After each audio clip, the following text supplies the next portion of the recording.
John, it seems like the NAR settlement has really rocked the real estate industry, but I don't know. Has it really done that? It seems like we're hearing a lot of things, but in the end, I don't really think much has changed for us as real estate agents.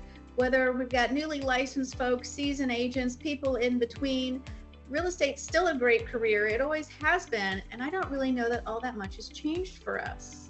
Let's just quickly talk about the NAR settlement of what's happening on it. We know that there was other class action lawsuits going on across the country and so forth. The biggest piece on those lawsuits, Kara, if you remember, it was all about how buyers and sellers felt as if they were being put into a position that they couldn't do anything about commissions. And because the multiple listing actually has commissions set in there for the buyer's agent, that was one of the big pieces, because sellers and buyers were saying we couldn't negotiate, we couldn't say anything about that.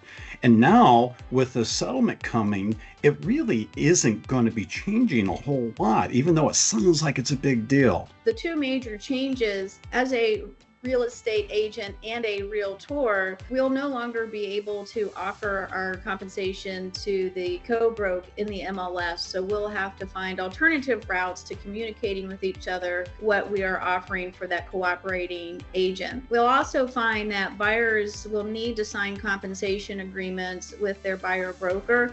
And let me flip that around. Buyer brokers are going to need to make sure that as a member, they will need to get that buyer broker agreement agreeing to the commission that they will receive if they find a property for the buyer that fits their needs. So those are the two major changes that we're going to see for the real estate industry, which in the end, for most states, they're already getting buyer broker agreements. But again, it's going to come down to talking about your value and being able to negotiate those things. What it's not about, it's not taking commissions away. It's going to cause us in the business to be able to communicate a little bit better job with the buyer and the seller how commissions are going to be paid.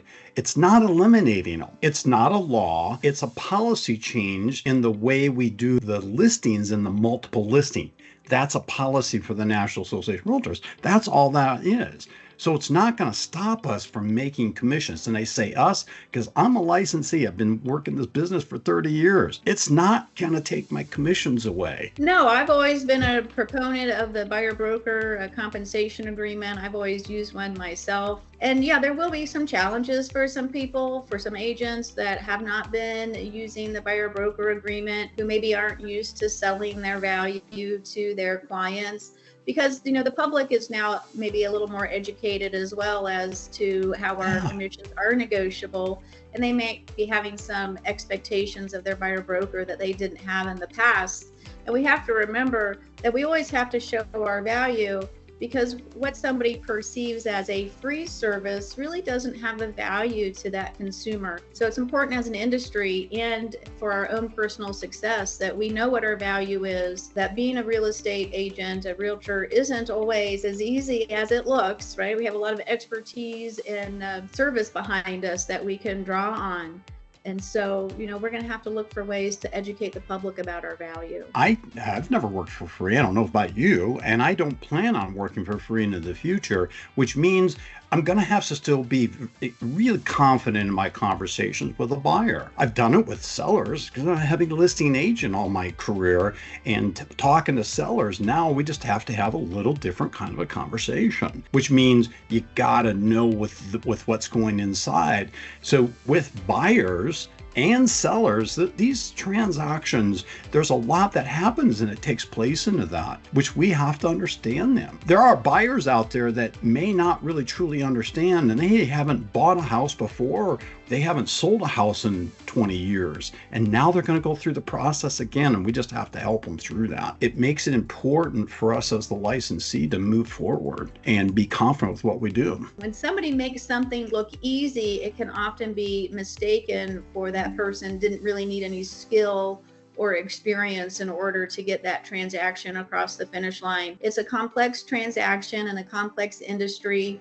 We start at the very beginning with being knowledgeable knowing how to direct our clients and write contracts if you're in a contract state, or being able to help advise them as to what they need to do in order to avoid complications and problems, even post closing problems, right? Disclosure issues, things of that nature. So it really is a complex transaction. If we're doing it really well, we make it look easy. So it's important that we can promote the expertise that it does require and explain that to the public so that they have a better understanding of what it is that we do for them. One of the most important skill sets that we need as a licensee, whether you're going to work in buyers and sellers, commercial, or even in property management, is a skill of negotiation. It's always been a really critical skill. And there are ways that we can enhance that experience and also the knowledge and what a negotiation really means, like the Real Estate Negotiation Institute, having courses and credentials that you can get to be able to speak to your buyer, your seller, or your landlord if you want to do property management. Think about all of the experience that we've gathered over the years and the instructors helping you to understand negotiation. I mean, even some brand new agents that I've worked with, they came with strong negotiation skills because they were already doing it in their previous careers. They may have it, but it's just changing a little bit more. It gives you a huge credibility with your clients. It's definitely a time where buyers are going to be expecting us to level up our skills as we show our value and sell our value to those buyer clients. And I like what you said, John, that education here is key, whether it's educating yourself in negotiations, which not only help you in acquiring clients, but help you in your real estate transactions being more successful as you are promoting your client's best interest. And continuing to take education that is relevant, and taking that education not just as a legal requirement that your state requires you to take, but really taking education to be a better agent, to represent your buyers and sellers better. Education is very important. The industry is changing. We have case law that changes the way we might look at things. We have new relevant problems in the industry. 20 years ago, we may have been talking about short sales and foreclosures, but what are the problems that we're talking about today? So keeping up on your real estate education and taking it seriously are really important to having a successful business. The National Association of Realtors had that credential called the Accredited Buyer Rep, or ABR. My gosh, I took it years ago just to help me understand how to work with buyers. And it's funny because we have these courses and credentials and people joke like, oh, look at that alphabet behind their name. But you don't realize when you take those skills that you learn and how to tell the value to the client, that's what gives you credibility. We got to talk about the settlement a little bit. We know something's happening August 17th. There's going to be changes in the National Association of Realtors. So always remember, you join that when you become a licensee, maybe if your broker is, and not. And so the National Association of Realtors settlement, here's the thing, the Department of Justice hasn't finalized everything yet. So there are questions we don't know how to answer right now. Even like forms. We have forms, we use them, they could be changing. We don't know answers yet until August 17th comes and the Department of Justice says, yes, that looks good. So we got to be careful about how we say certain things. Like, this is definitely going to happen August 17th. We know that.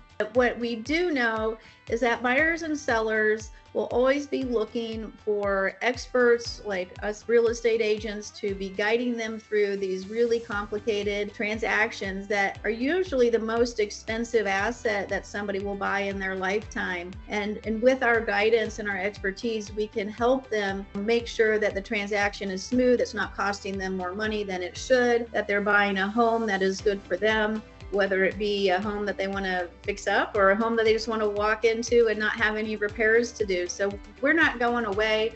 Our expertise is really needed by the public, and that's one thing that hasn't changed. 30 years ago when I came into this business, there was no such thing as buyer representation. For a lot of places, it was buyer beware, and we had to learn how to become buyer specific representation to them.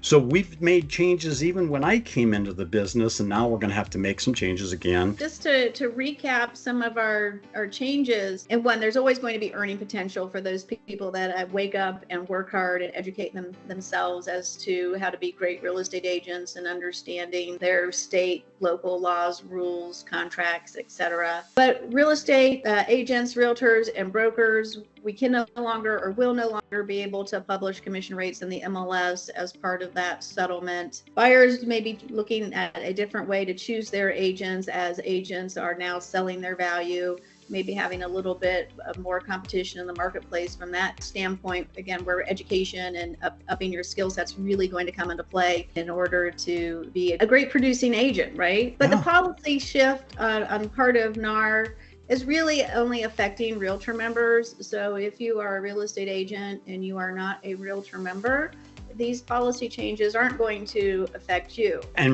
there are some states that already had these changes as laws. Some states don't have laws on them. The biggest thing is, what can we do? Just stay calm, be a professional, be confident in your skill set, which means don't ever stop your education. Education should never stop. And now it's going to be important just to take this to a new level of communication for our clients. That's really what it's going to be doing. So stay educated, stay calm. I'm not going away. I'm still going to stay in this business to make money, like I always have. Not only stay educated, stay calm, but stay tuned to our channel, as we will bring you more updates regarding the NAR settlement, anything else that we think is relevant to this change for the industry. And of course, we will continue to offer courses like a negotiation, ABR, and other CE courses and pre-licensing courses here, so that we can help uplift the industry and keep everybody educated. It's a great industry. Love the industry. I'm not going anywhere either. Stay tuned. Excited stuff coming. Thank you, everybody. See ya.